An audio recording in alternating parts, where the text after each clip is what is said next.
आहे, महाविकास आघाडीच्या उद्याच्या आंदोलनाला पोलिसांनी परवानगी दिलेली नाहीये। मालवणमधील शिवरायांचा पुतळा कोसळल्यानंतर राज्यातील महाविकास आघाडी आक्रमक झाली आहे। उद्या शरद पवार, उद्धव ठाकरे आणि नाना पटोले सरकार विरोधात जोडे मारो आंदोलन करणार आहेत। या आंदोलनाला पोलिसांनी अद्याप परवानगी दिलेली नाहीये आणि त्यामुळे महाविकास आघाडीचे नेते आज मुंबई पोलीस आयुक्तांची भेट घेणार आहेत। परवानगी संदर्भात पत्रक देऊन पोलिसांची चर्चा सुद्धा करतील। पोलिसांनी आंदोलनाला परवानगी दिली नाही तरी महाविकास आघाडीचे नेते आंदोलनावर ठाम आहेत।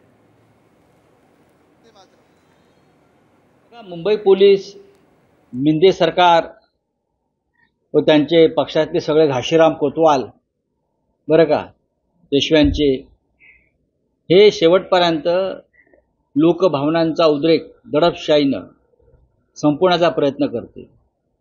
पण शिवरायांचा जेव्हा जेव्हा अपमान या महाराष्ट्रात झाला तेव्हा प्रधानमंत्री असोत किंवा अन्य कोणी असो त्यांना गुडघे टेकावे लागले।